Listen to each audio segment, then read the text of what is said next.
Good morning, everybody. Welcome to the 100 Collector Morning. This is John speaking. Today, actually, I am the chance to be with my dear Rem. How are you, Rem? Hello. Good morning, everyone. I'm happy to be here. It's a great honor for me. I love, because, you can hear in his voice and you will hear in our voices, actually, that today, Did today you did you did you hear how I improve my English more and more? Did you get a Duolingo subscription? Yeah. I'm almost I think, yeah, you can be 50 proud. level. Yeah. You can be proud, Ram. You can be proud because it's true that we started 2025 from a moment where, when we've been mentioning an episode in English, you were just saying not for me.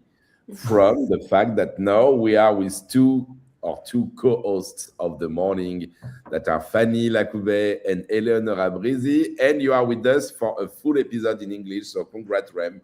Thank you. And It's maybe my last words, my last words. So now you can continue and. No. You will be with us. And I can do some applause, for this English practice. And in the same time, Fanny, how are you? I'm okay. A little puffy, like it's a little early, in this Early, between Christmas early, and New Year. Eleonora. I'm sorry. Eleonora is always complaining, because every time I think maybe it's I don't know, you came almost a dozen of time at the NFT morning, Eleonora, but every time she's complaining, like, why the hedge are you doing this at so early, basically? and today it works, Eleonora, because not only early but also very late in the year, because with December 30, the moment we are recording the episode, so it's the moment where everybody is basically in a sleepy digestion phase, and we just woke up super early to do this morning. It's like, first, we are sleepy. Two, it means that we have nothing to do except doing this morning. Some people are just sleeping with family and kids, and we are here this morning because actually, we have a very cool episode to do. Uh, it's the end of the year, and so we love this kind of episode, where we come back through 2025, and especially through digital art, because Fanny 100 Collector has been actually also very, very active, and we can technically see most of the things that happen in 2025 in digital art via 100 collectors presence, all around the globe, right?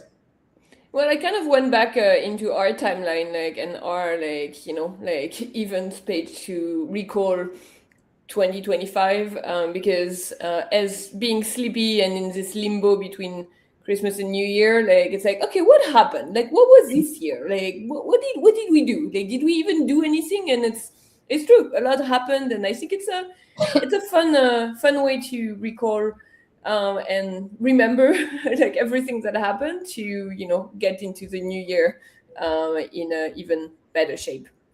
Yeah, and actually, just to give you a big picture, I just wanted to know, just to remind people, maybe you just in one sentence, because even everybody knows, what, if you would summarize what has been doing 100 collectors this year in few sentences, what would you say? I mean, we did actually publish an article of like what we did this year, so it's not that hard. I We thought it was a tricky question, but at the end of no, actually, we thought about it last week. So, well, we actually achieved like 100 founding members, and we published close to 60 articles for our members. We were at least, I think, 10 art fairs and international events throughout the year, throughout the globe, and hosted one event per month in Lisbon. Being like 3 co-founders and 5 people total in the team, it's like it was a busy year, and I'm sure I'm forgetting a lot of things, but still fun. So I think this is a good sign. huge it's a huge achievement, and so yeah, no, congrats for this. It's like Remy's English. I think it's something pretty strong that you did this year. And so let's go through maybe this year. I see we have actually your notes about what happened, from NFT Paris in February until Art Basel and more, in December. So how 20, if we go back, like we take our time machine and go back 1 year earlier, how started 2025? So 2025, I think, I mean, I found a great article with your own prediction for 2025, which I thought was amazing to start with.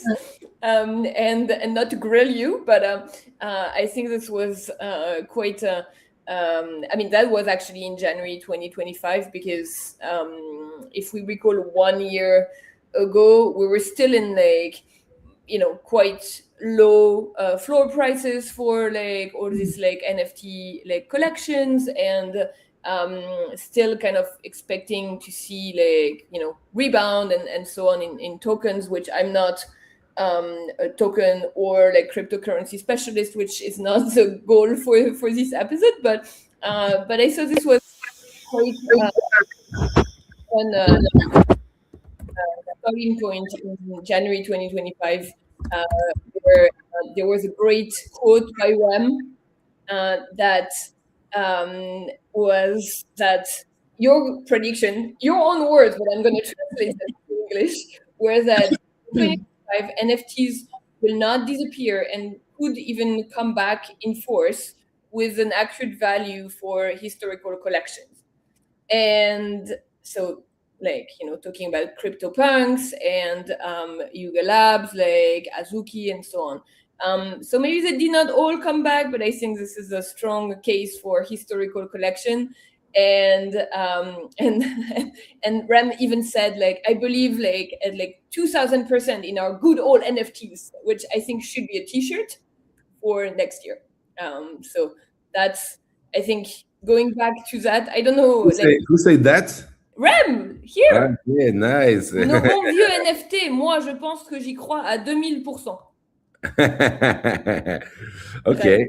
Now, to be fair, at least for crypto, it happens.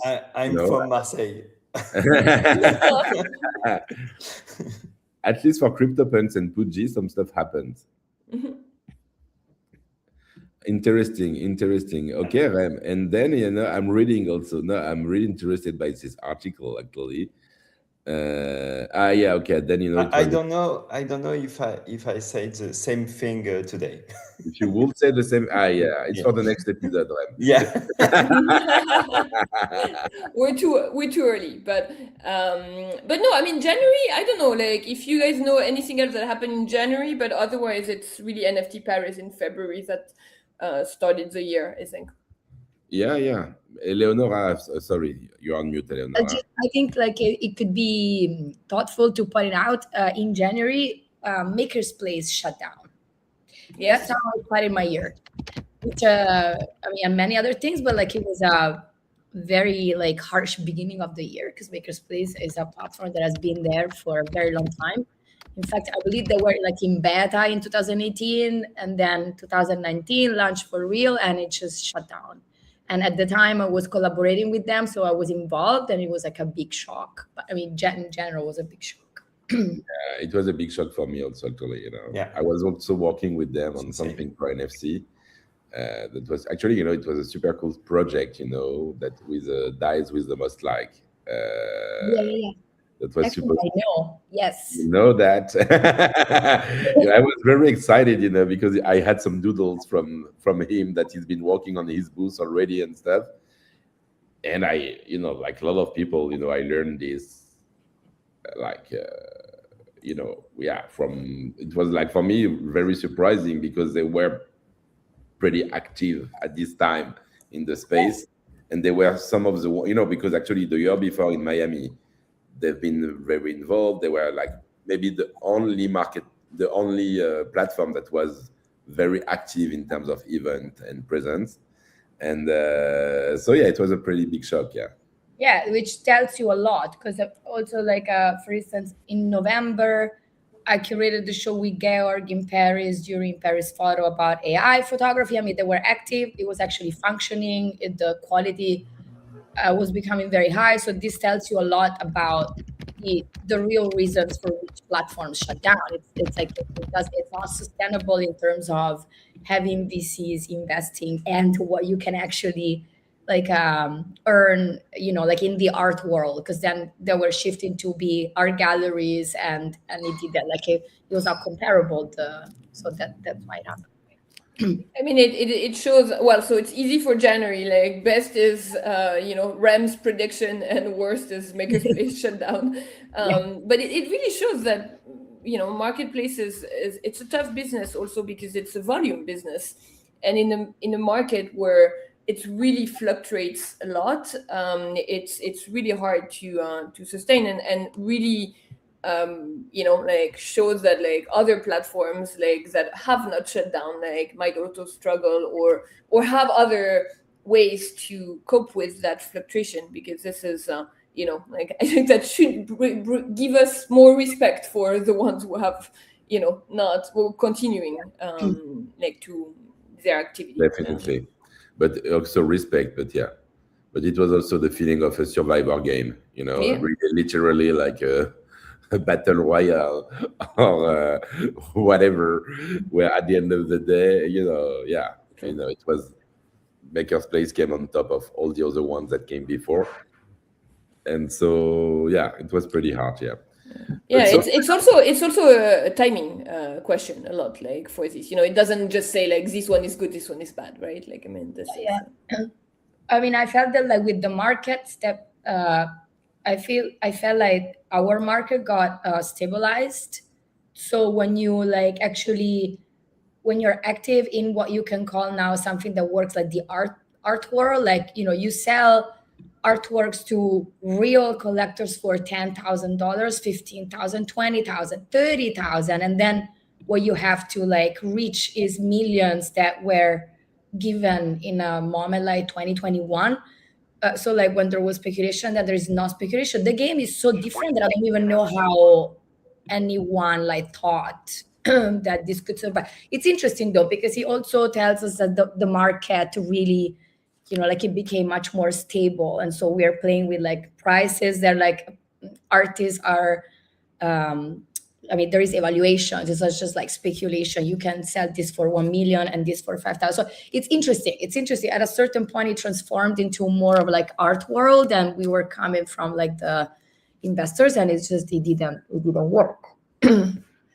it's going to be a recurring theme throughout the year, so I think we exactly. No, yeah, it was and so actually, but before we go that, so NFT Paris that opened the year. So what actually what I remember from NFT Paris, to be transparent, is mainly Artverse. And actually, I'm showing also your screen. We can see the video here from NFT Paris, on Fanny's profile. And actually, this video is showing clearly for me that I'm not talking about the event itself. It was a new venue and it was pretty cool. But at the end of the day, art was almost not present on the main event. Tell me if I'm wrong, Fanny. So, I mean, I think this is, this is also a transformation of like, or a question, I think, like, should conferences really focus on art, like, I mean, crypto or not, right? Like any conference. And where you can see here, like, it's more of a trade show. It's always been like more of that with, a section dedicated to art, but does a section make sense when the event like takes another direction? And still I think it had I was not there, full disclosure, like for NFT Paris, but it like Artverse like really took upon themselves to really be like that place where art side events happened in Paris when there are like big crypto or art events. I know we did like a studio for our members who came for NFT Paris. Like we did a studio visit of Ores Vetier.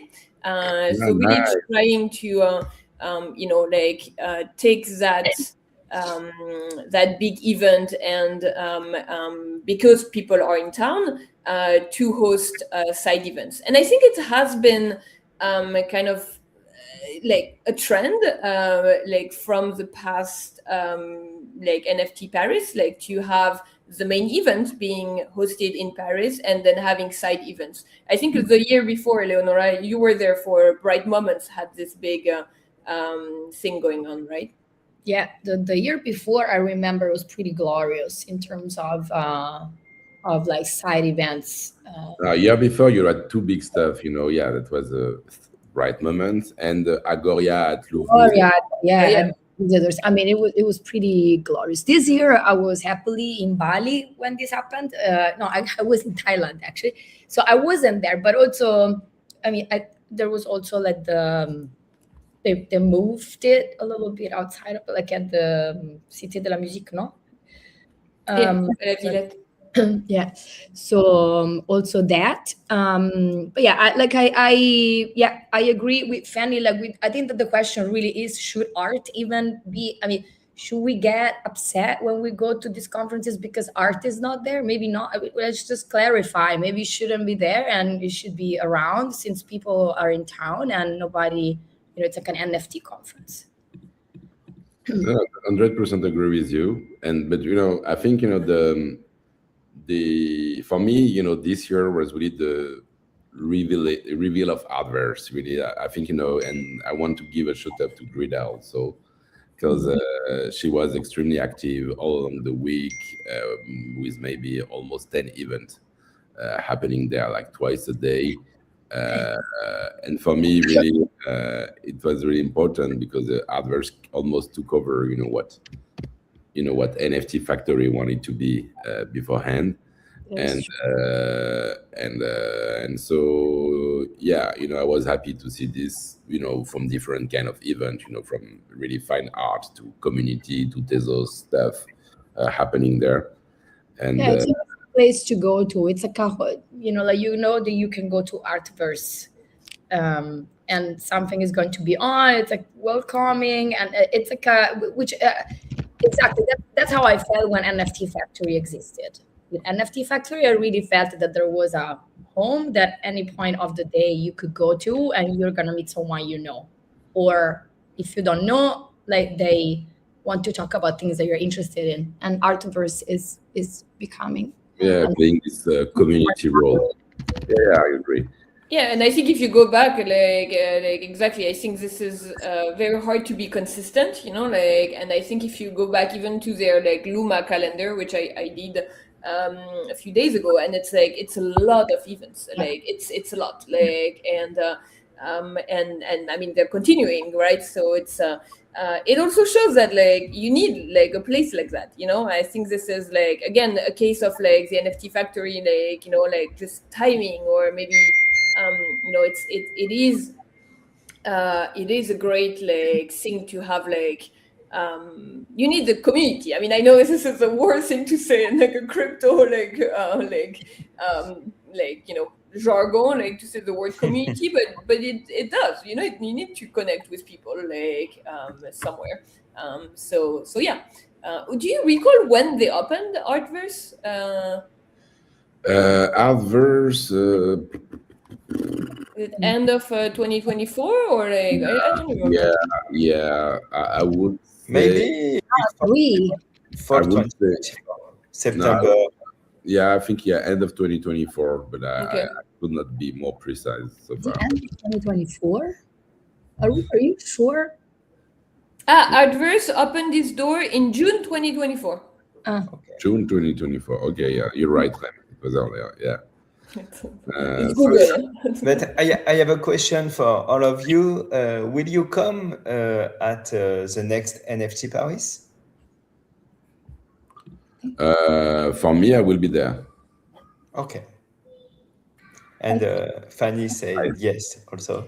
Probably, yeah, probably. I think this is this is still to me like one gathering, of like people. So it's like maybe I'm not the one who's gonna like like go talk to every booth at the conference, but still like having people there, I think it's a good like one of the. I mean, there are not that many conferences left, right? Like, I mean, NFC like in June, but other than that, like at one point it was like one crypto conference a month, and right now I don't even think they've announced NFT New York dates for next year. Oh, yeah, you said that. Which maybe they have right now. I think that I received some newsletter, something from them, from NFT. Um, I just realized that I'm watching your calendar now, Fanny, and NFT NYC is not part of your 2025 retrospective. It's also something symbolically. No, but it means something. I think because I have maybe almost 20 events or 20 things that happen in your spreadsheet, Fanny, and NFT NYC is not part of it. there was no art. I mean, it's really like we're also talking about NFT Paris because no, to be fair, AD, what is it? Super Chief Gallery. They had something. They took over. He was the art director of NFT NYC, and so they've been doing some programmation and stuff. So they did something. But it was also a matter of surviving, because there was NFC and Art Basel in Basel, and this NFT NYC. When was that? Just right after Art Basel? I was like, yeah, it was end of June or something. Only in June. Yeah, like no. I mean, so we'll see next year. I mean, this is same thing. I mean, I think this is like NFT NYC. Like if you like a great reason to be in the same town and know that other people will be in the same city. But right now NFT NYC website is still showing the 2025 recap. So we'll see. Let's see. Yeah. So what's so then next? We go to March and we go to Asia, and I think like we're gonna let Eleonora tell us a bit more about Art Basel Hong Kong. Yeah, I was in Hong Kong for Art Basel. There wasn't much presence of digital art in the fair,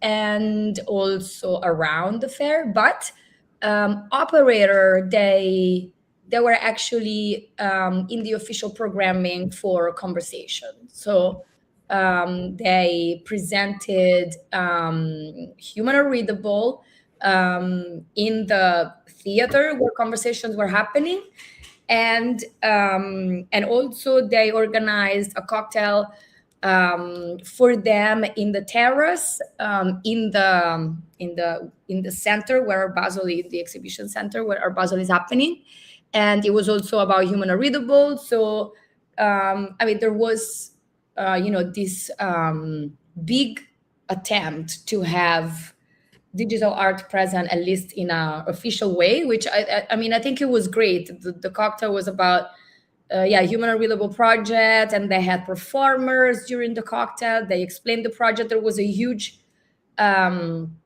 canvas that Deja painted on site in Hong Kong with the method of the project. So you had like this official event, and then the day after, I believe there was the official conversation. So that was I would say like one of those moments that let us think that like Art Basel was opening more, like Sasha Stiles conversations that she had with Hans in Miami, and other few spotlights like this of the artists from the space, like getting finally access to official programming. Yeah. Okay. Wow. Okay. And that's the Canva, like I was just showing, like on the side of the stage, like this is like the like large Canva that was painted on site in by Dija, and Actually, live. She painted it. no, she did not paint it live. She painted it in Hong Kong right before, and that was used Right. during their performance. They're like what they called the like a performance lecture, and it was used there, and it's displaying actually the whole method, like kind of code algorithm that is used by Human and Readable, the project, and then it was displayed in the cocktail as well, but it was not painted on stage. No. Actually, Jenny Fulton organized the digital dialogues too. Yes, So with tags. yeah, with tags. So there was the digital dialogues, which was not obviously in the, like inside the Yeah, fair. just for people who don't know, because also Art Basel, we will see the starting point with Art Basel in 2025. What used to be digital dialogues?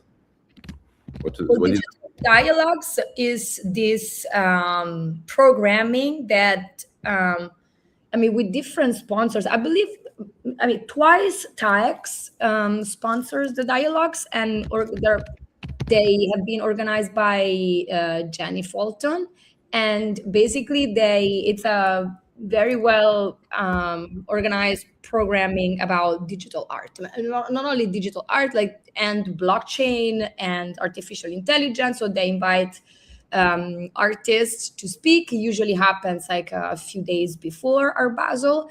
The only problem with that, I would say, is that, as usual, is a little like it is not happening in the venue, and it's not in the official programming, although it is really much supported by Art Basel itself. Like, it is branded Art Basel, but it is not like having conversations in the programming of Art Basel. this is why yeah, I wanted you to talk a bit more, because we saw also from March to December, where it ended up with 010, that was in the middle of the fair. How Art Basel, first Art Basel was following in digital art, Yes. or almost, I would say, digital dialogues were working for almost 2 or 3 years before getting more, I would say, all in, but getting more involved with 010. And so yeah, you already had these digital dialogues happening at almost every fair, if I'm not wrong. And so yeah, this year it was in Hong Kong. So yeah, and the operator, so yeah. Yeah, and I think this is important to say, because a lot of press was around 010 in December for Art Basel Miami, but these things don't like just pop up out of nowhere, right? Like, they're not just like, oh, let's just do a massive thing about like digital art. Like, it's like Art Basel also has like very established processes, and it's been fair for like a very long time. So they've tried and tested a few things for their audience as well. So digital dialogue was one. They've now also done this like partnership for the poster of the fair with Iconic, to release like posters that are linked to an NFT via an NFC chip for now, like I think a full year. They've had like also like one-off partnerships, or like showing artists, like digital artists, like operator. They had William Mapon also in Paris, like Sasha, like it's all part of it. But it's true. They keep it a little separate as well, because it's like it's new, and so you could see that both ways, right? You could say, oh, like again, we're like ostracized next to the bathroom or to our own location, like for digital art. But at the same time, also have to like put yourself in their shoes, saying that this is something new, like this needs a framework to actually evolve. So I don't mind, like it's like it gives it actually a bit more emphasis, and you could argue always both ways. But I think this is like going into the right direction anyway. Like it's like it's showing that like every time they do something different. They've tried. It's not just a one-off thing, and then like they haven't done anything anymore. And now they have really this like digital sector that they're going to repeat. That's important to say as well. That like Art Basel Hong Kong will have like a digital sector. So this is from last year with the invited operator, but they were just them, and a few other scattered like artworks within the fair, right? Yeah, Lu Yang, the Chinese artist, they were exhibited by what's the bank? What's the bank that sponsors Art Basel? UBS. UBS. Sorry. Yeah. They were like exhibited by UBS at 010, and they were exhibited last year as well in March in Hong Kong. Do you guys know Des Art Gallery? I know Des Art from Beijing. It's French people. Des Art Gallery having some digital art also inside the fair. Very, very, very little. Yeah, it's a path. It's a path. They have been trying different things with the audience, and yeah, I agree with Fanny. Like it just doesn't happen in 1 second. So another thing that happened, like when it's been 2 years that there is a digital art mile, like directed by Georg Bach in Basel during the week of Art Basel, and people, directors, and responsible from Art Basel have been coming to visit the digital art fair quite often to have discussions with Georg and other people, also to try to understand the space better, which happened in the past 2 years, I mean, this year and last year. All right, and we're only now in March. Yeah. Actually, we need to, we need to like. If we continue like this, we will have a 3 hours episode. No. So we need to Well, I mean, I for April, to be honest, I only have something positive to say because there was a big AI exhibition at the Musée du Jeu de Paume in Paris. So I haven't seen it, so I can't. I lived through the website, but I don't know if John or Rem, you have Yeah. seen it. Yeah, I visited it. I don't know, Rem, if you had the chance to. No, Unfortunately. Actually, it was a really nice conversation about AI. So the topic was AI. So the focus was not specifically digital art or NFTs or whatever, but it was more focused. It was pretty, as you can expect also in this kind of exhibition at Le Jeu de Paume, that it was pretty questioning, the role of AI, basically the way machines are looking at us and the way we are providing data and the way, the influence basically of, the influence also even of social medias and everything like this. And what is nice is that it was not only, I would say, it was a real exhibition with not only digital natives, I would say, or NFT natives artists, but with a mix. I remember, artwork actually from Sacha Style, from Horace Vétier, from now, I should have prepared more because I don't remember exactly everything, but it was. Sorry, they don't list it on the website, so I.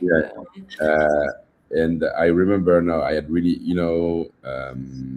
actually it was very strong because it was different ways to exhibit it, very educative. I remember I came with my kids actually to visit it, and and they really liked it because you had these different artworks, focused on the.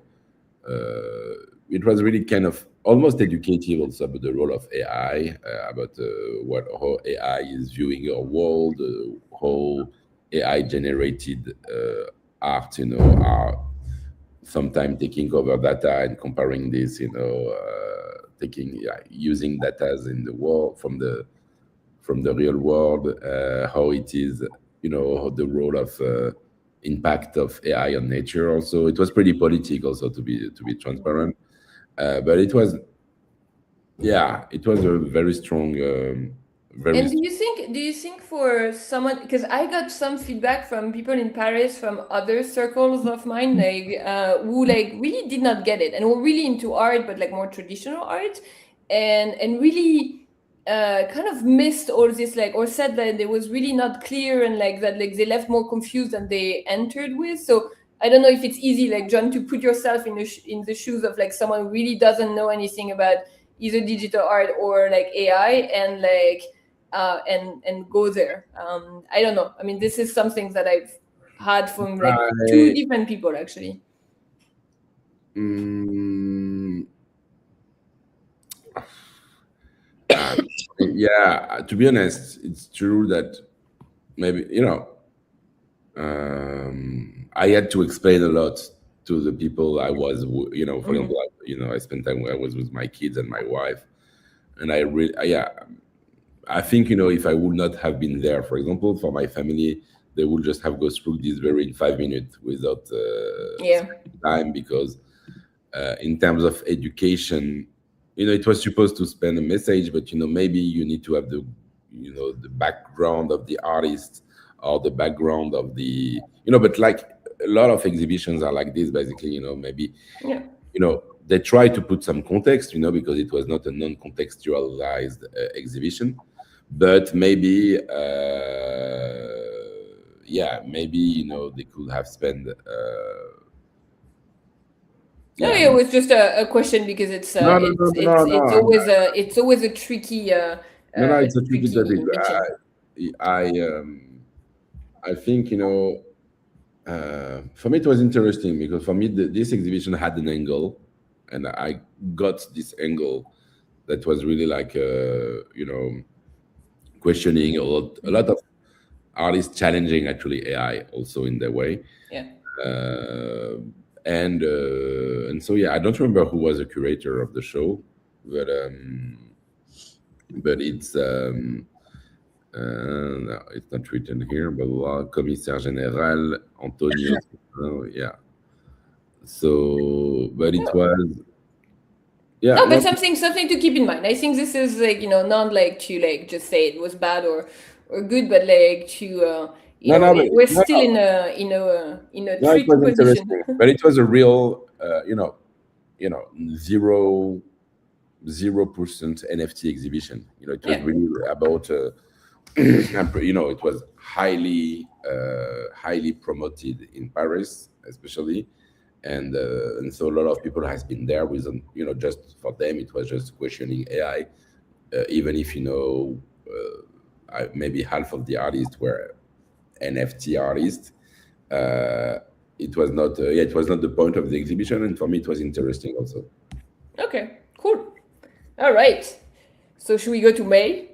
Maybe Mais May I can pass, like I can just say a few things so we pass a little faster, I think, on yeah, May. so tell us Um, what happened in May. So May actually, so we're getting on to so the Node Foundation actually announced back in May that they acquired the CryptoPunk IP.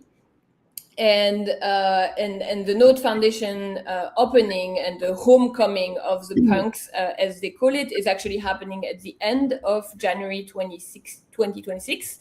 But the like the announcement was back in May, which also just is good to put things back in perspective. Things take time, and that's okay, right? Like so this was kind of like the announcement of like a foundation that now is gonna really take care of the IP, of like preserving also the CryptoPunks and exhibiting them actually in Palo Alto in next year actually. So that was one big news in May. And then there was actually a digital art awards. I mean, there are a few awards. There is a Lumen Prize that has been going on for some time. In France, there's this thing called Upline Prize. And Hofa Gallery in London partnered with Philips Auction House to host in May the Digital Art Awards. I don't know if you know any other digital art prizes. Arabic. Arab Bank, yes, ABS also has a Kind of digital art prize. Lumen Prize is Yeah, for me more. I would say it's pretty digital. Yeah, it's very yeah, digital. it is. Yeah, yeah, yeah. And so yeah, so that was May 15th, and then you had Art Dubai as well. So Art Dubai did display as well digital art. Like they had a small section. We did host a dinner with Danae and in Loco in Art Dubai for digital art collectors. And I wanted to mention this because this is really something that is like developing in the Middle East as well, like the focus of like the fairs and galleries on digital art. So I think this is something we will see more in 2026 is Art Basel opens a fair in Qatar. There's not really much going on around digital art, but for this Art Basel Qatar, but overall the region is really opening up to it. There've been a few festivals like Noor Festival in Dubai. There's a lot happening in Riyadh as well in Qatar. So keep an eye for that. Yes, let's see, and also we can go actually. We can go to June directly. Yes. No, June.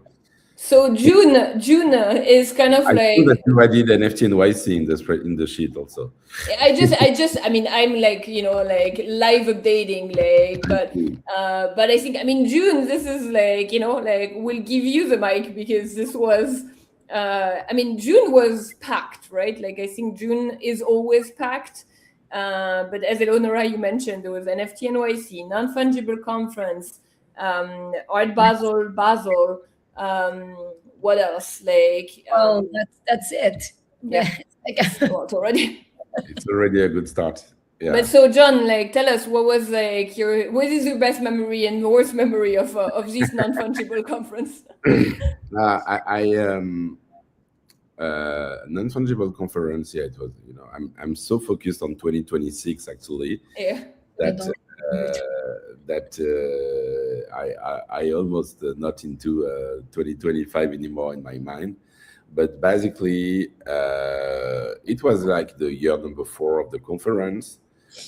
I opened, the event mentioning that it was tough, and it was really like, in terms of organization, one of the most complex one, because we are very ambitious, to be honest. When we do this, we create this huge immersive room. We try to have something very visual, and so in terms of production, it's pretty. It's we do a bit more effort than just doing a fair, basically, or just doing a trade show. And so yeah, this year was pretty challenging because we depend a lot on the crypto market, and the crypto market was not super good actually this year. But it was the best one, to be transparent. When I lived it, I really enjoyed. I think we still had, of course, this main stage with almost 100 shows, that happened on the main stage with like different artists, projecting, like we did the last 2 years, 2 years before. But what was really interesting also this year, we bring this late night show with Benny, and we had the chance to organize it with, thanks to you, actually 100 collectors. And I think it was very unexpected for most of the people, I think, who's been there, and pretty unique, I believe. We had the chance to have Benny Redbeard almost 4 hours on stage with his desk in a late night show style, and in the and so yeah, we can see some images, a I lot of think it's very interesting. I mean, this is like that was very polarizing, right? Like because it's something, the conference is in Europe, right? Like so obviously there are a lot of people from Europe who attend the conference, but also you draw a lot of like the American crowd, right? Like to NFC every year, and the idea of a Tonight Show is really, it's really American, right? Like it's really embedded in the culture. And I think this kind of was like for like some European like crowd, it was like kind of not shocking, but like, what is that? Like what is even this? Like, is it like a cult of personality? Is it like, but it was, I mean, I was a stage manager and it's so much fun. Like this was like to me, like quite the highlight. And I had to sleep for 2 days after that. So I have huge respect for you who do that for 4 days. Like, and but it was special, I would say, it and was controversial at the same time. So it's like it makes it great, Like I don't know. it was yeah, it was controversial, but to be honest, it's for me it was interesting because yeah, of course, it's unexpected, and it was a mix. It was pretty entertainment format, I would say. Yeah. With yeah, we know that what we had this we had this French kickboxer, who's been kicking some key collectors' ass on stage and beating them literally, every time, the girls on stage were giving a good answer. Or we had this, this dancing moment where basically Emily She and I think it was Mad Dog Jones and other artists, were moved to dance on stage and do a choreography. You have this kind of, yeah, unexpected stuff, and of course to the end of the show with Snowfro's birthday, the surprise for him, the marching band, and the cream pie, that came on his face. Actually, I still have the carpet in my house, because I kept it. It was totally ruined by the show. You could not return it. Oops. uh, so, but for me, it's also something that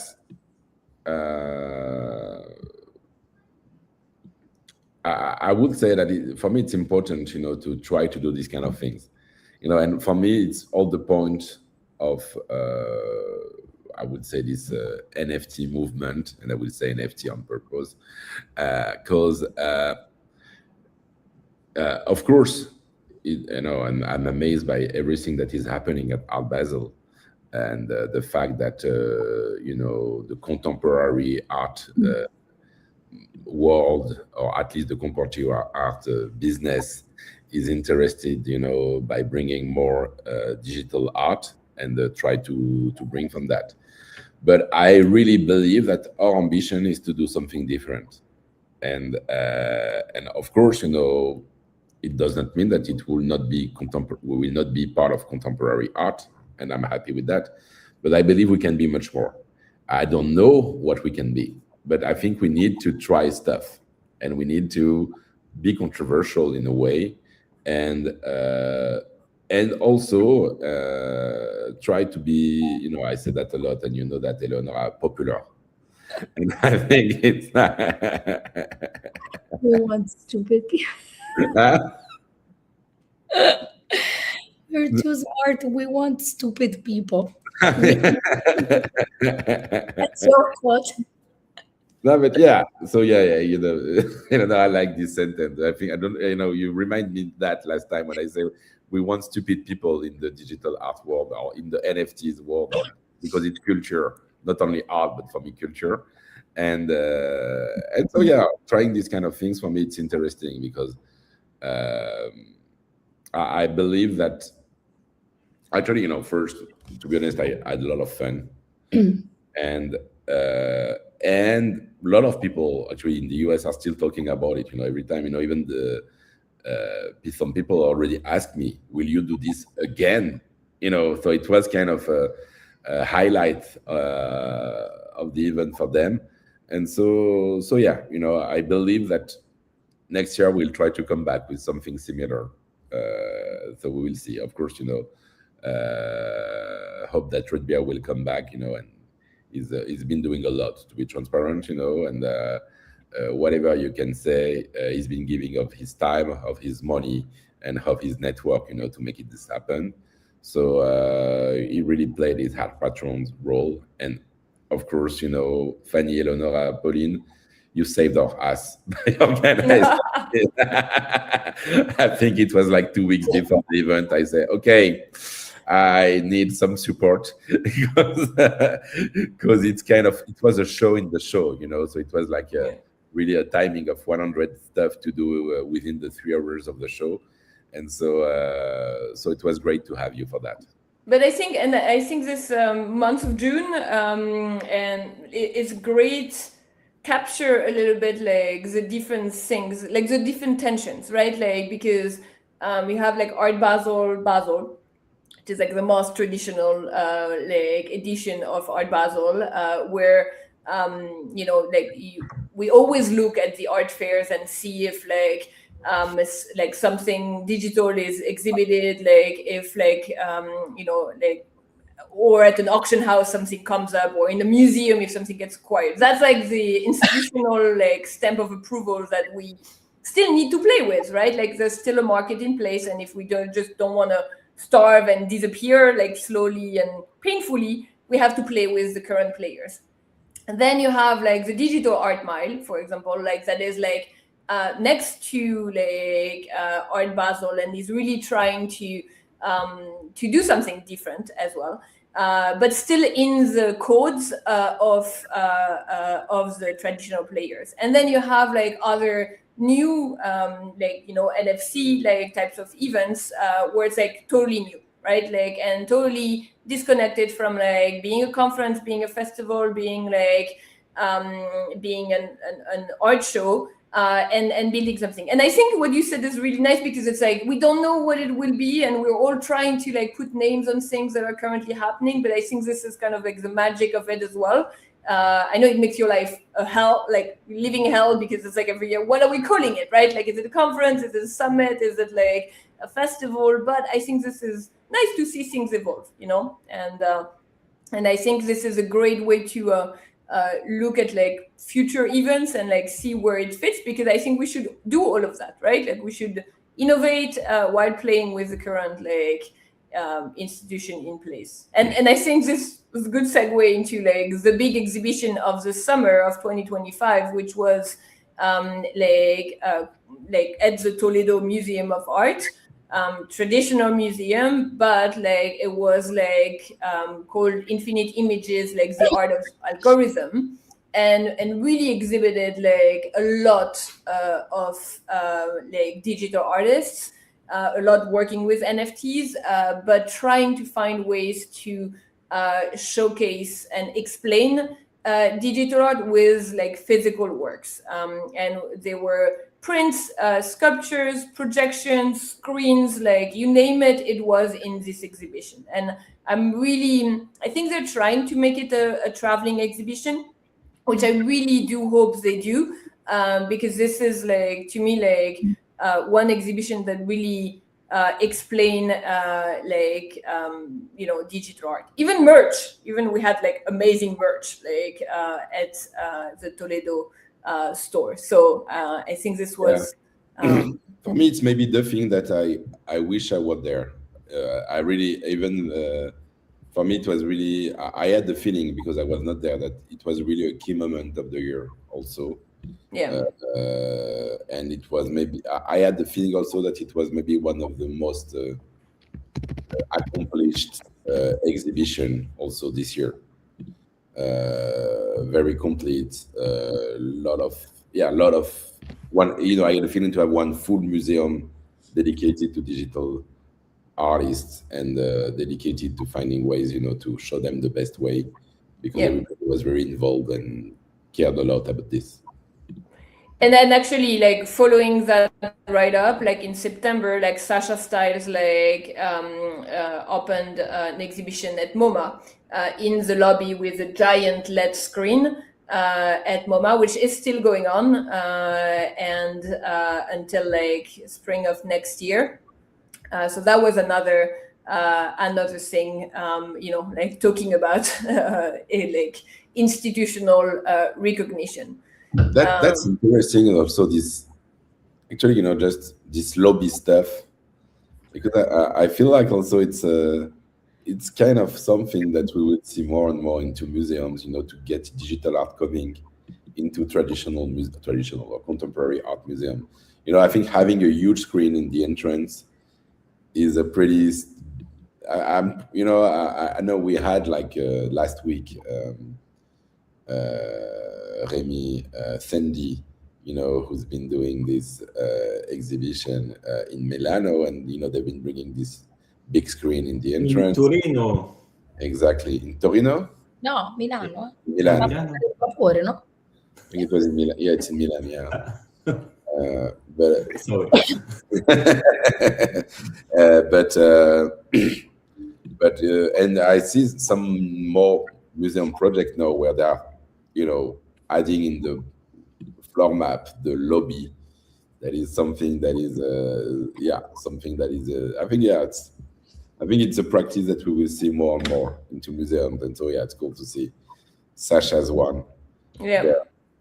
And I mean, and it's September also was when Christie's announced that they shut down their digital art department.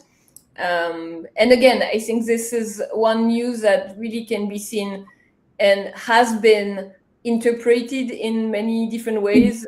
Some people saying, well, they could not sustain having a full-on like digital art team and department, like because the market is like not doing so great or it's fluctuating too much, and they're not, kind of did not invest in like their Web3 based or blockchain based platform. Some other people said, oh, we made it, like now we're not, separated, like now we're part of contemporary art department, which is true as well, but it's like we have to see how many blockchain based works are going to continue selling in the contemporary art department without a digital art dedicated team, because there was a great team as well. Like it's kind of sad to see them go. Again, don't have the answer. I don't know what you feel about it. But I know, yeah, it's a dynamic, and I don't know yet. It's another big debate actually, but but yeah. At the end of the day, this is what I say a lot of time. This topic is all the topic of a digital transformation topic in corporates, basically. Can you create something? Invest a lot of resources, time, cultural shift into something that is bringing a very, very small income compared to everything else, just by assuming that in 5 years from now it could become one of your main source of income. It's very hard, for companies to think like this, and most of the time it's not happening. And this is why some pure player that don't care, because if Christie's is doing I don't know, let's say 1 million of income thanks to NFT sales, it's peanuts for them. But if a small player is doing 1 million thanks to NFT sales, depending on whose, it could, I don't say that it will, but it could work and they could grow on this base. So sometimes, when you are too big and you have your main activity, it's hard to come with a new practice, because it's a new practice, because we've been always questioning, do we really need auction houses on this market? And it's a question that we've been asking the last 5 years since Christie started these people sales, and in a way they did. So I believe they will have a role to play, but it's the same, this role is still to be defined. And so yeah, I think they will come back, but later. And now you're showing Queen. So we are like to October. I skipped a few. I think we'll. I mean, you have the list. I think we'll publish the list of Yeah, yeah, yeah. events, so you like everybody can go back to it calmly. But yeah, I don't know. I don't know if you wanna talk about it quickly. Like that actually launched in October. Sure. I think I love the project. I love the art. This is the last curated project in Art Blocks. The art is by Larva Labs, so CryptoPunks creators. I think I really love the art. I heard from multiple people that, so the negative comment that I heard about this is that the project was not surprising enough. You expect, and I heard it from like key people, that it's, you know, like if like after the CryptoPunks, you expect something different. It's not special enough. It doesn't innovate. It didn't innovate anything. And I personally defended the project and the artist in any way I could, because I don't think that if you are the like this, you know, like Larva Labs now, it is not necessarily true that every time they touch some art projects, they have to innovate, because they did it with the CryptoPunks and with autoglyphs. It's artists. I think it's amazing. There is a very cool technological integration. You can play with the code. The artwork is changes all the time, and you can actually like change it yourself. It's interactive. I think that the art is very beautiful, and I think that even if you are the creators of the CryptoPunks, you have the right to create amazing art that doesn't necessarily bring the next, I don't know, either like NFT standard or the first generative on-chain art, etc. So I really loved the project. It was also very it was kind of moving, the fact that Snowfro actually, I mean, Eric, he started Art Blocks because of Larva Labs, because of autoglyphs, and because of CryptoPunks. The inspiration came from there. And so the fact that the cycle of curated projects ends with a brand new project by Larva Labs, I thought it was a quite interesting story. Yeah, no, it was exactly. I agree with you. I think, first, I really like the project also, and I think it's innovative, and it's something for me beautiful. But on top of it, yeah, the story is pretty strong, because for me, art blocks and CryptoPunks are big historical institutions in our space. Yeah. This is our own institutions for me, and and so yeah, the fact that they are kind of ending the art block story with this CryptoPunk was with this Larva Labs project. It was really, really nice.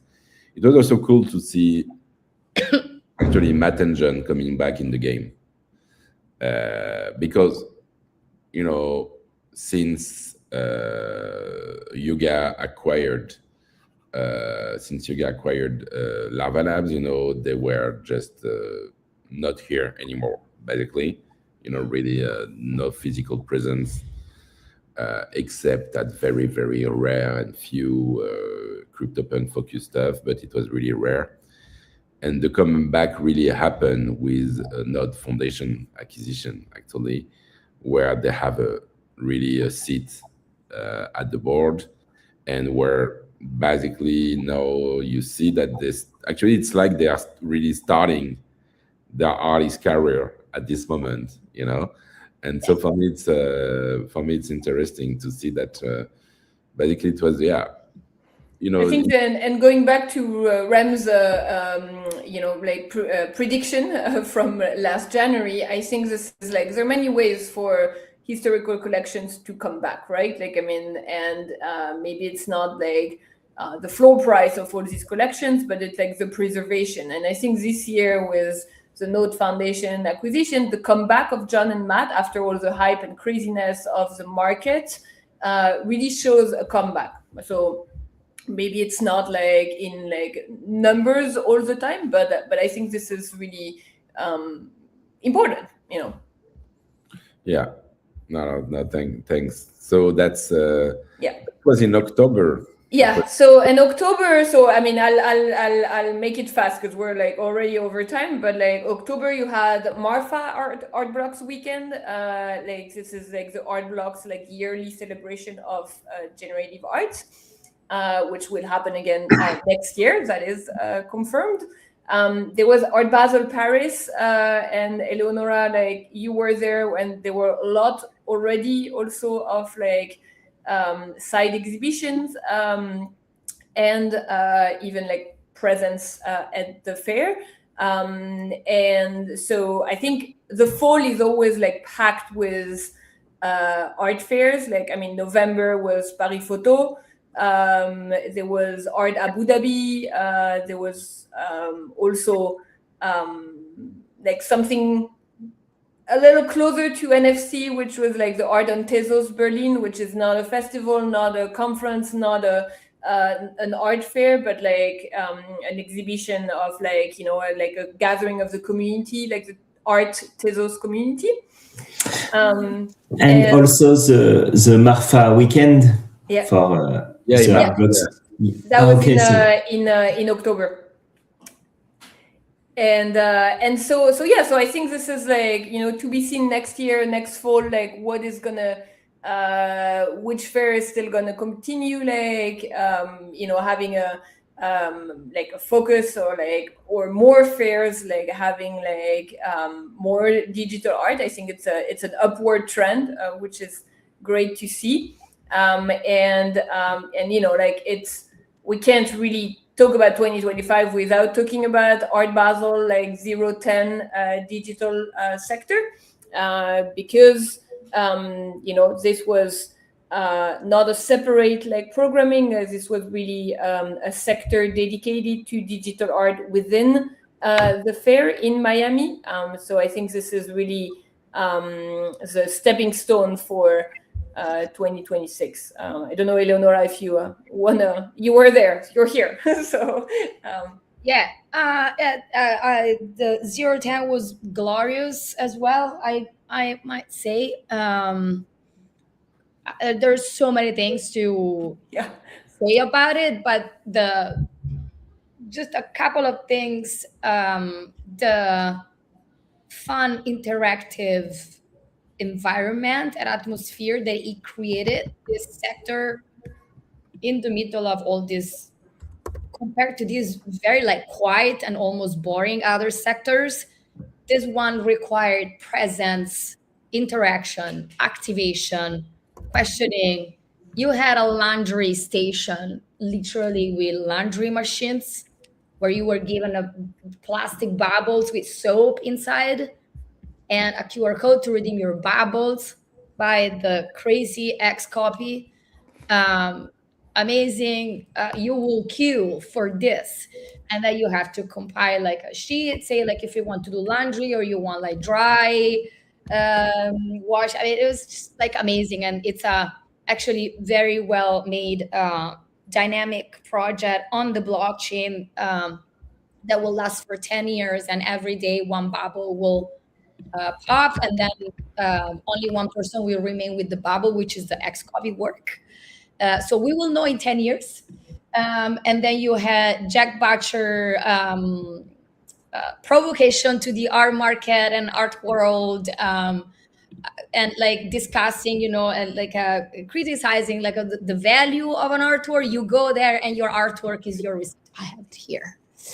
Your artwork is your receipt. You pay with credit card, and the artist also showed how much an artist or a gallery they need to invest for booth to be present on art fair. So he started like negative value. I think it was like $75,000 or something, to show like, I paid this. Let's see if you let me earn something. And then like very much positive. And then obviously we had the dogs. which the whole world talked about. So we have people with the dogs, which was actually, I mean, for me, like a very actually like a also kind of like a deep critique to systems and controls in our society. That's why these dogs have these heads, but I'm sure that everyone knows about people's dogs. It was crazy. It was out of control. The only other time that I've seen something like this was with the banana biathlon. People were like standing on benches just to look at the dogs and wait for people to give out like prints. It was crazy. The difference was that in the traditional art world, the banana was taken down because he could, like endanger security. And us, it was just like left there, and these like pilgrimages of people coming every day. But there's obviously, and then there was all the other artists, and booth, which was not necessarily interactive. IX Shell, you could interact with the screen. Just saying that there were many people at the digital sector having fun, like many people, and compared to the other sectors, which after that looked a little empty and sad. It's true.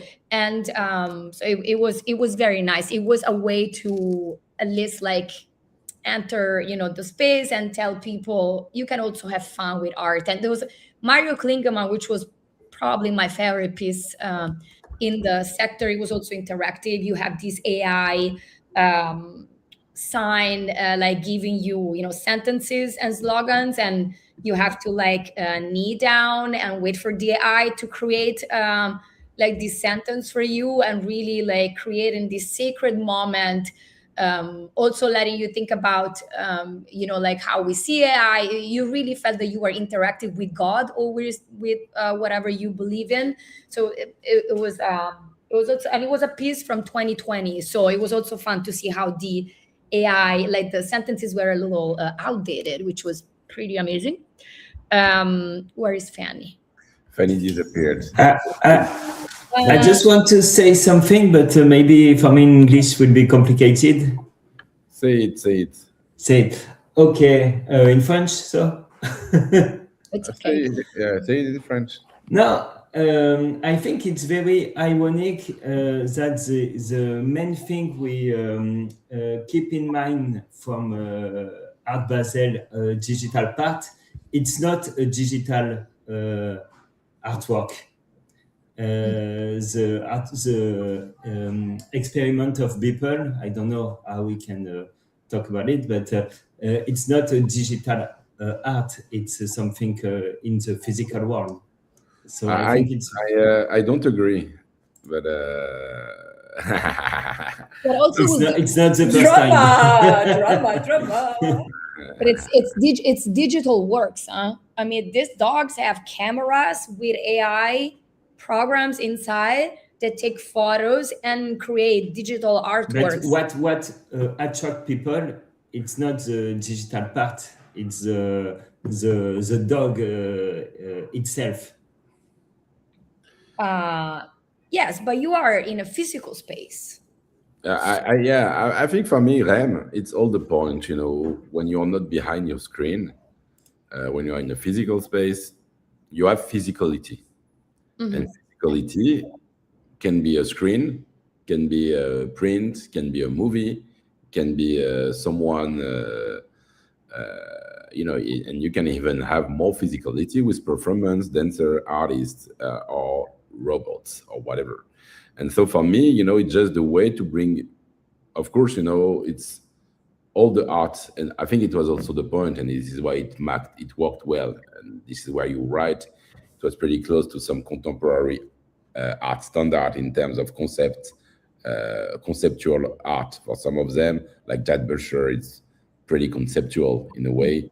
And Beeple, in a way, it's a mix of robots, concepts, but also at the end of the day, the end stuff and what you see on OpenSea is all the Beeple works, that came out from this performance, basically. Yeah, but how many people who were in Art Basel to see these robots knows there are also artworks, digital artworks? I think Rem, you're bringing the question of the Trojan horse, right? Like, I mean, the dogs are like a Trojan horse to get people's attention, and you're right. I mean, and that was a criticism that like The Trojan dog in this case.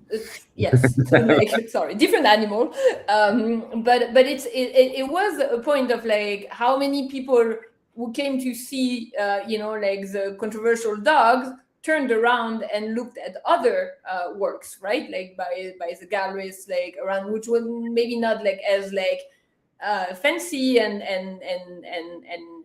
controversial, but even more interesting, right? Like, and so but slowly but surely people will turn around, people will look like at like the dog's poop actually, which were the prints, and digital works. But you're right, and it's like it's something that like if we go back even like to the first Christie's Art and Tech Summit, where they distributed the like Robbie Barrett artworks, which nobody redeemed, and you had like I don't know how many like were like actually like kept as the lost Robbies, right? Like, but this is like and in this fair, like I don't know how many like prints or NFTs were actually redeemed, but more, and so slowly we go.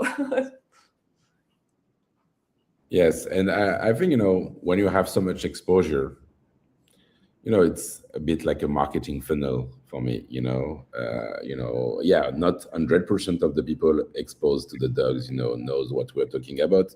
Some of them know that it's Beeple and that it's digital something or NFT something, and some of them, for the first time, they will get the paper, they will maybe see, try to understand, and they will see how things are happening on OpenSea. And the bigger is the top of the funnel, the better chances you have to have more people, in the end of the funnel. Yeah, and it was also a way to, to your point that like, yes, you fit into an institution, but you also show that the space is something else. It's not like, shouldn't take it so seriously. It is possible to have fun. It is possible to interact. It is possible to welcome people and actually stay there with kids, like getting the prints. It is really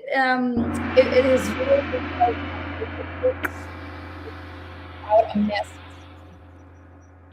I like this. There is a gong because we've been talking for. You should do this sometime in a REM. Use the gong like this. I love that.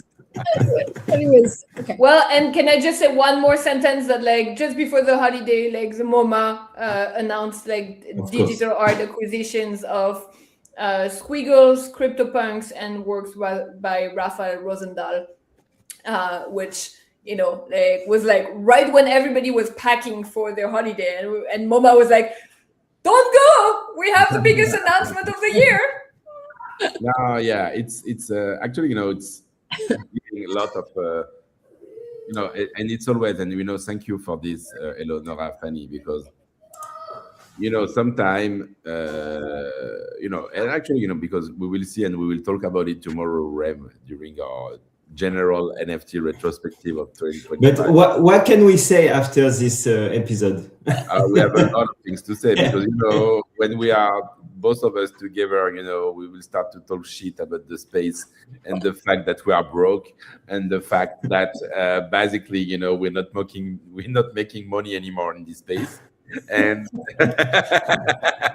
because it's the truth also for many of the people who are in the space. And on one hand, it's tough time for many people, people trying to live from that, people in the art space, artists, collectors, investors, startups, believers, project events, and so yeah. And actually, I will not be surprised, for example, on the event side, that NFT NYC would not come back this year, and that so we'll lose more and more events, in the space, and because it's tough and you need to be a bit crazy, to continue to work in this space. And so, it's good. And so we have a lot of things to talk about, Rem, you will see. And the other hand, thank you, Elena, Fanny, for you bringing up so many, you know, and I think it's really the thing, if you just take fact, and what you did this year was crazy. What we did this year was crazy. I like also. I think that I saw a post from Benny when he was mentioning this 1 month ago. This shit of stuff he's been trying to list everywhere digital art was exhibited in 2025, and the list was at least more than almost I don't know, but it looked like an endless list for Yeah. me, and really, so we are a lot. If we just take this point of view, and the last announcement, in December, actually is very, very, very bullish, I would say, to take some crypto words. December was very bullish. 010 was a crazy banger. Like we never, it was almost a Beeple moments #2 in the space, and it was crazy. And even I saw the Ethereum Foundation doing some tweet about it. Nobody usually, they really don't care about NFTs and whatever happened there. I saw, so we saw this MoMA announcement. Also, MoMA is maybe, at least it's one of the most visible museum in the contemporary art world, maybe the most visible one. So it's promising. It's promising. It does not mean, and we won't play the anticipation game that 2026 will be just surfing a crazy, amazing wave of everybody going to digital art. We know that it's going slow, and we know that we are going, we have up and downs, and we know that, we have like 3 good announcements, and then the month before 5 bad announcements. But so this is, the way we choose, basically. So this is like, but if you take the big picture, you have, if you compare 2025 in terms of institutions versus 2024, I feel like it's getting better.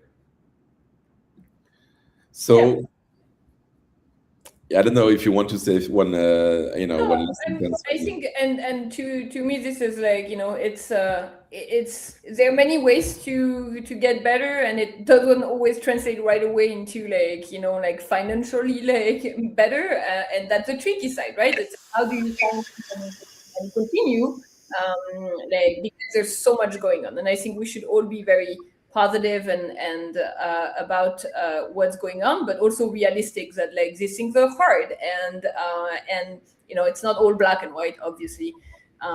So my conclusion is kind of shit, but thanks. I like it. We will keep it. We will keep it. And we will clip it and share it. So thank you. And Eleonora, you want to say one last word? Yeah. Then now you have to work on the predictions for 2026. I think but maybe we can do another episode for that. And maybe in the beginning of January. Beginning of January, and I want to let you know so that we will have one more. The next 100 Collector Morning will be on January 27, actually, and I think we will be back from San Francisco, from Palo Alto. Where the Node Foundation will happen, the Node Foundation opening will happen. So